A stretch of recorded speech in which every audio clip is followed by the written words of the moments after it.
In this video, we'll learn the real basic statistics on Excel. It should be a short video. I have been given here three data sets. Data set A is the number 5 repeatedly, 5, 5, 5, 5, 5.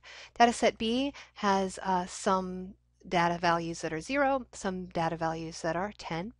And data set C has a little bit more mixed data values, some 2s, 4s, 6, 8s, and so forth. First, just wanted to show you how to sort data so that it is in order if you are interested in doing that. I have taken data set B and I've highlighted it. I'm going to go over here to the sort and filter command. I want to sort it from smallest to largest. There we go. So now you see that we have 5 data values that are 0 and we have another 5 data values that are 10. I'm going to do the same thing for data set C. I'm going to highlight the data and select sort from smallest to largest. So it puts the 2s and the 4s and the 6s and the 8s. Excel does have a feature to identify the maximum data value in a set, and it is equals max. So I type equals max and I start the parentheses, I highlight the data set, close the parentheses. It says the maximum is 5. I want to do the same thing for minimum. So equals min. Again, start the parentheses, highlight the data, end the parentheses. I'm going to do the same thing for data set B. Maximum is equals max, start the parentheses, highlight the data, end the parentheses. The maximum data value is 10. And minimum equals min, start the parentheses, end the parentheses. And the lowest data value in that data set is 0. And lastly, for data set C, equals max, and put the data inside the parentheses, and equals min. Put the data inside the parentheses. All right, so the maximum data value in data set C is 8 and the minimum is 2. To find the mean, you do have to use the word average instead of the word mean. So that's a pretty common mistake. So I'll type equals average, start the parentheses, highlight the data, end the parentheses. Same thing here. Notice if I want to, since I want to find the average here all along row 14, I can take this formula I've written in cell B14 and drag it over. It will find the average here in data set B. It will find the average here for data set C, and I can just delete the ones where there's no data. Median is equals median. Again, start the parentheses, highlight the data, drag my formula over so it'll find the median of each data set. I can delete out the ones that don't have any. Notice, all right, just to make a couple of my observations here. Each data set has a mean of 5 and a median of 5.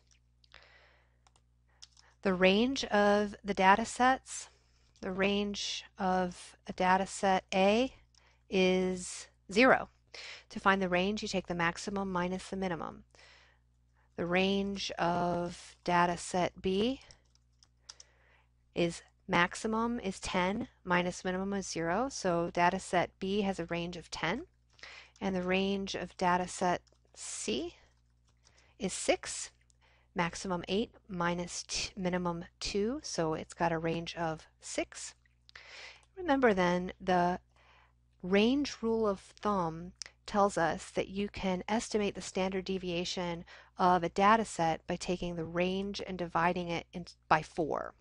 So estimated standard deviation for data set A is 0. The range is 0, and I divide it by 4, I get 0. The estimated standard deviation for data set B, we said the range was 10. Divide that by 4. The estimate would be 2.5. And for data set C, we take the range of 6, divide it by 4, and we get 1.5. Those are my estimated standard deviation values. Now, if you're going to actually find a standard deviation, you need to know if your data is a sample or if your data is the entire population, because there is a different calculation to calculate those. Most of the time we deal with samples. So if you want to find the standard deviation and your data is a sample, it equals, you type standard deviation and you see you have two options that come up, standard deviation .p and standard deviation .s. I'm going to select standard deviation .s. It starts the parenthesis, and then I highlight the data. And again, I'll drag that across so it finds the standard deviation of the sample. So if the data is samples, then the standard deviation for the data for set A, the standard deviation would be 0. There is no deviation in the data. Every data value is 5. There's no deviation from the mean at all. 0 deviation. Set B, the standard deviation is 5.3. On average, the data values deviate from the mean by about 5.3 units. And set C is 2.5. On average, the data values deviate from the mean by 2.5 units. Notice I'm rounding to the 10th place. I round one additional place than the given data. The data was rounded to the nearest integer, so I round this statistic to the 10th position, one place more than the data. Now, if it happened that the data sets that we were given were the entire population, which again is rare that we have every single population data value, but if we did happen to have the entire population, then standard deviation would be calculated as equals standard deviation, and you'd select the .p. Drag that across. You'll see you get a slightly different value for the standard deviation because it is calculated differently.